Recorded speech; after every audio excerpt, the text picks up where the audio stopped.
All right, everybody. Good morning, Boker Tov, and here we are in that month of Kislev, thinking about light out of darkness and trying to find our footing in all of that. And I think our morning prayers kind of go to that. So let's say our bracha together. Baruch atah Adonai Eloheinu melech haolam asher kitshanu b'mitzvotav v'tzivanu la'asok b'divrei Torah. And we are going to go back to our prayer book that we looked at last time as well, namely the beginning of the Ashkenazic prayer book. And I just confirmed that the Ashkenazic and Nusach Sephard, which is a lot of Hasidic Judaism, is essentially the same beginnings. Yes, Avital? Are we saying the MODEH ANI also?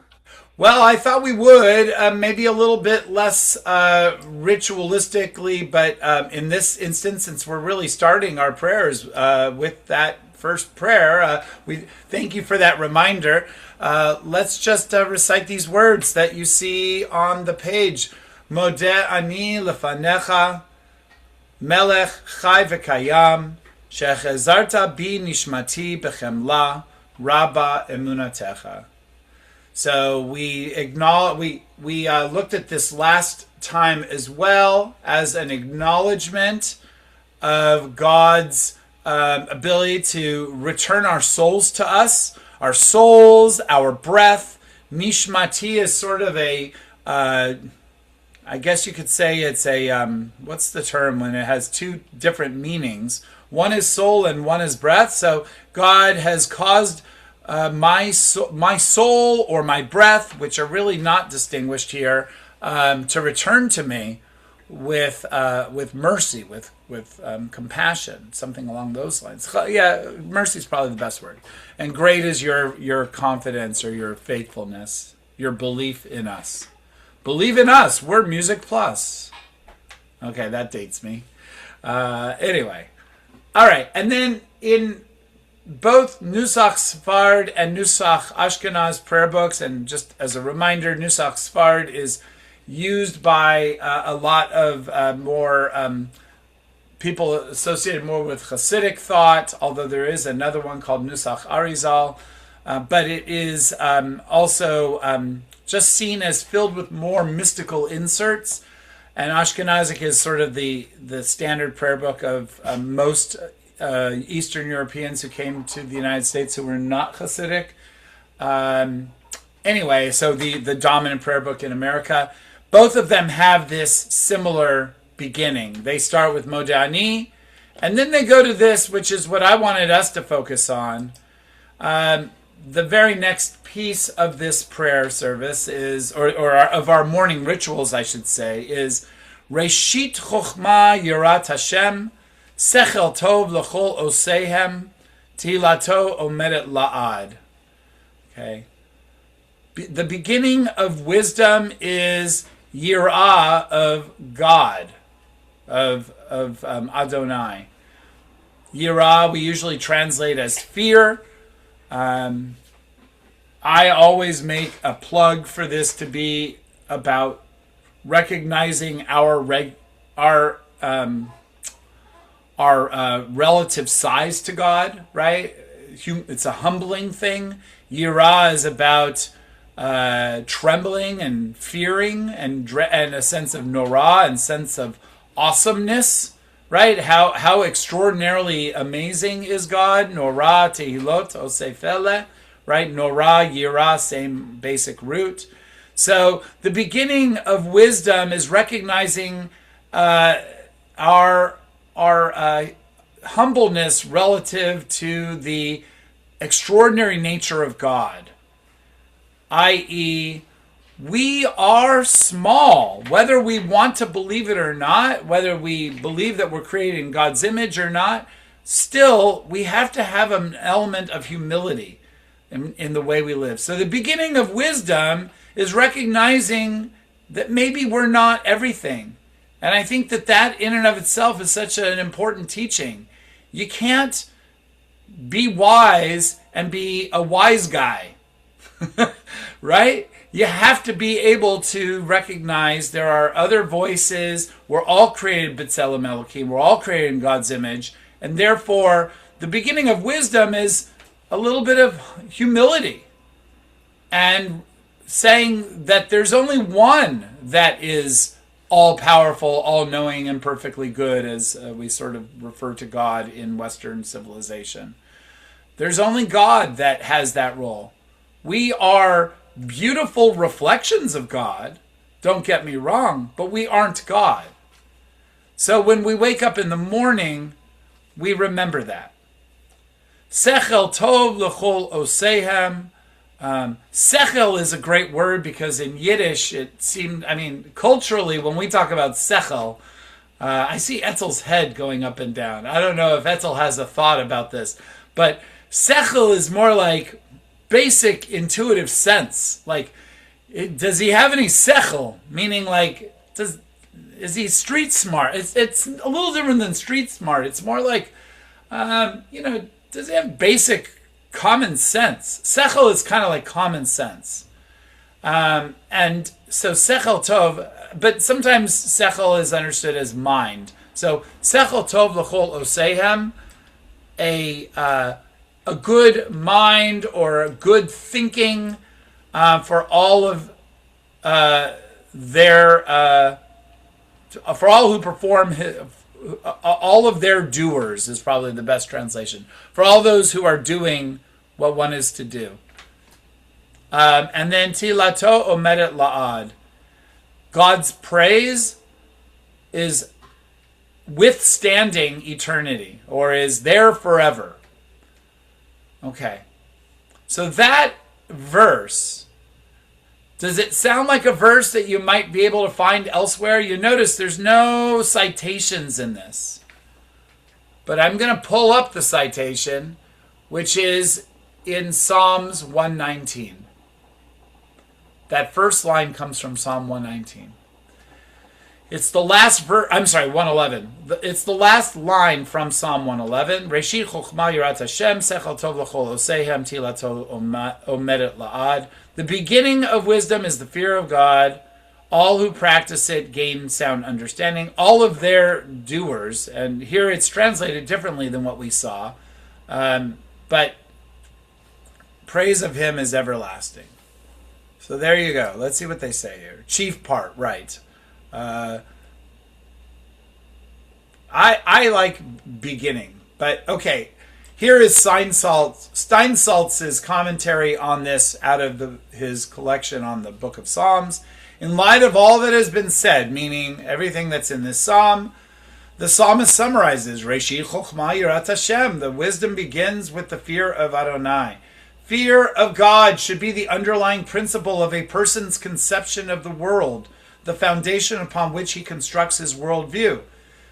And he says, because, he adds here, for all, meaning because fear of God, the beginning of wisdom is fear of God because, he's saying, those who practice it will come to a good sense. His praise stands forever. So that's a third translation of our verse. So he doesn't say it as explicitly as I do, but I'm reiterating here that if we start with a place of humility, then we can start our day with a sense of wonder. If we can start from a place of recognizing that we are sort of coming back to life amidst a world that is mechanized around us, where there are the birds and there's the hummingbird feeders and everything going on, then we can actually have praise of God. Yes, Irvin. Yeah, I totally agree. But there's one thing I want to ask, and I believe I've got it correct. The phrase that God says most in the Torah when he speaks to all the people that he speaks to, the one phrase that he says more than anything else is fear not. So I'm kind of curious, if fear not is the phrase, and I don't know if that's so much like not to fear God, but it's the fear not of what you're doing and all the circumstances. Kind of seems kind of interesting that we put it down as, that's a humbling thing. I'm just throwing that out there. Well, I don't think that I would want to understand what you mean by that being the most common phrase. I'd like to see, I have not seen that to be so.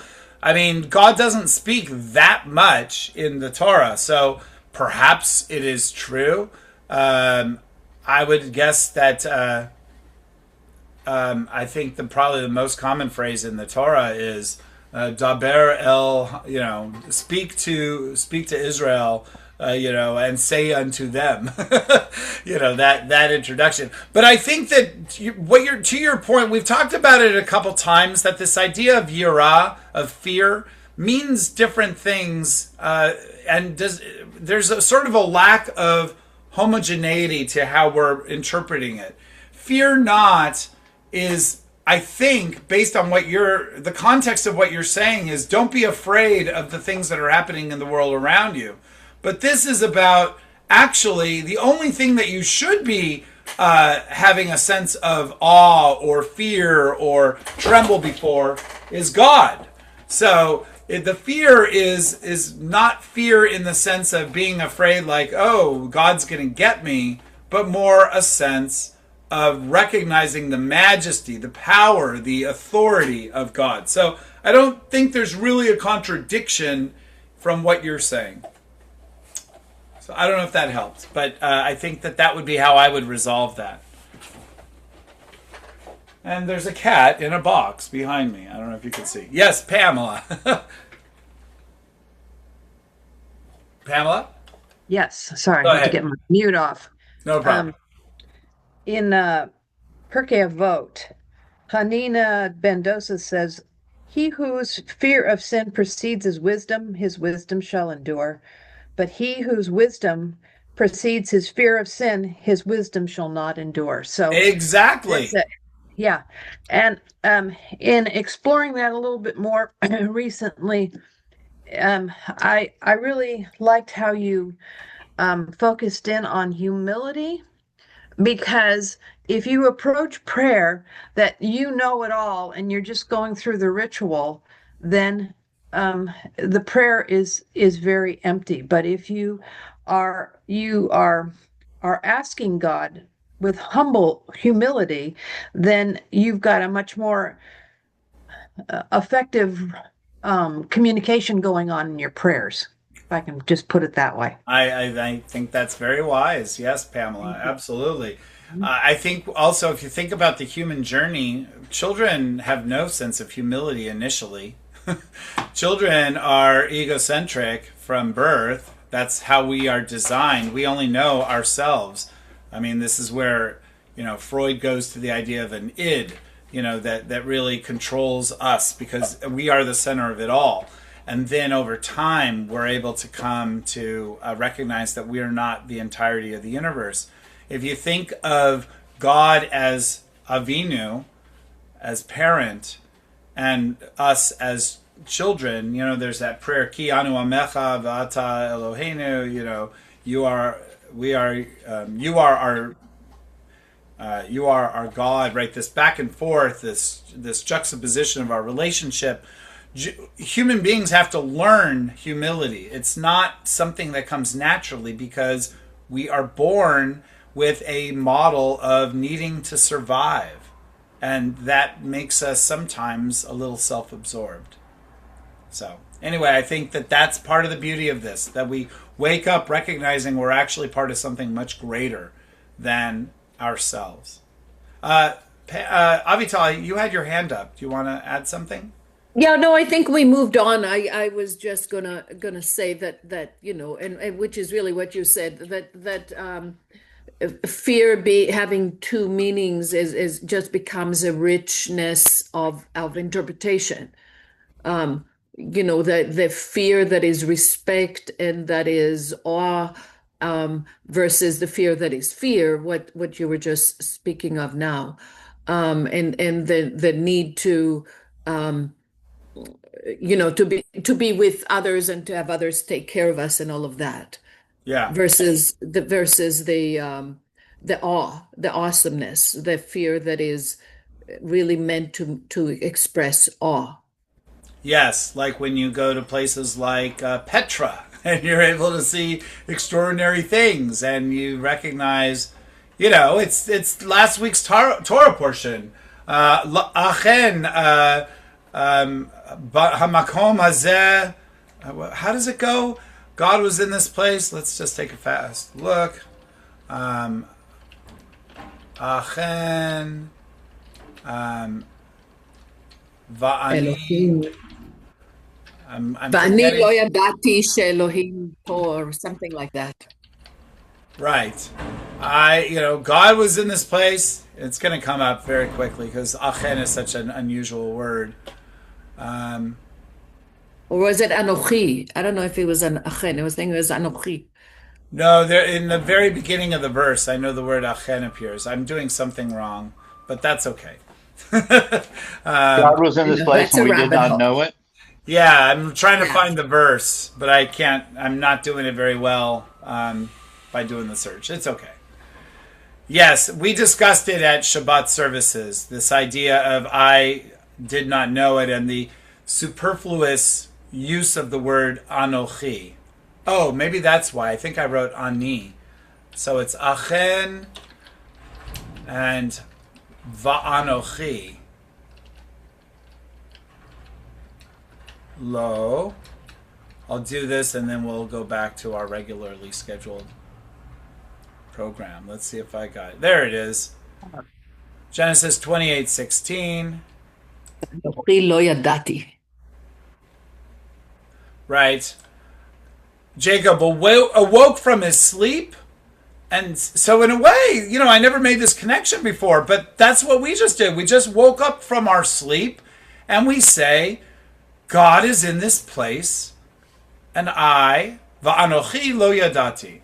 So the Hasidic take on that verse is the anochi seems superfluous, but the deeper meaning is that my anochi, my I-ness, my ego, I was able to see God in this place because I had done what I needed to spiritually to make myself less the center of the universe, to withdraw my sense of, domination so that I could have space for God. And Anochi lo yadati, I wasn't paying attention to my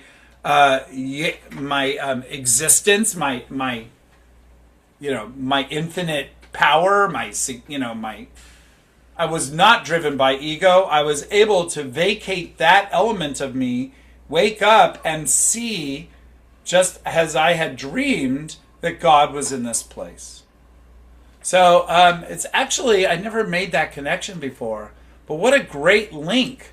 It's really the same story as what we're saying with Reishit, Chochma, Yirat Hashem.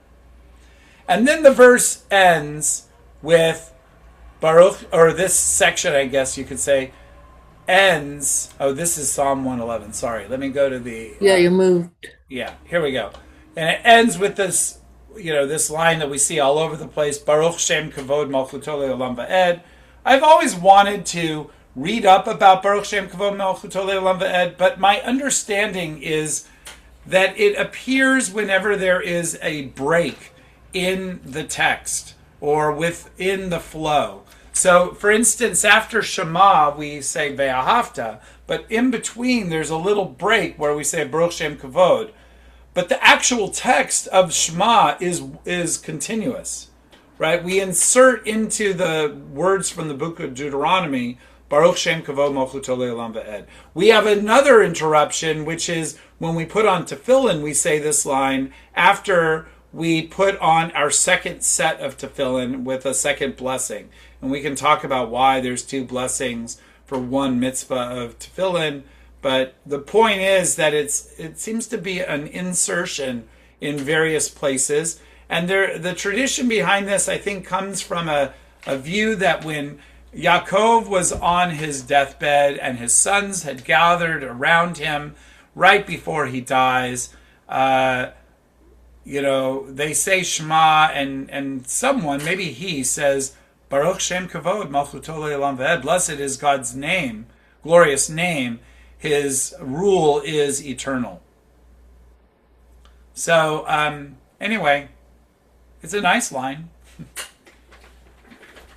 And so that's how this prayer begins. And I think we're going to go extra slow this time. I think I'm going to actually, I have some things I have to do, so I'm going to call it a day. But I think that was a bissel of Torah, enough to learn from. And next time we'll look at the next prayer that comes along. Now, there is a difference, and we'll discuss that as well, between what you find online with the Sefaria version and what you'll find in the Art Scroll. I think that actually the online makes more sense than the Art Scroll, and the Art Scroll has a comment about it, but we'll discuss that when we get together again. Any last questions, comments, thoughts about meaning of life? You have a few days on that one. How about a lifetime? Sure. Yeah. Thank you so much. Sure. Thanks, everyone. Hi, everyone. Have a great day. You too. Bye-bye. Bye-bye. Bye.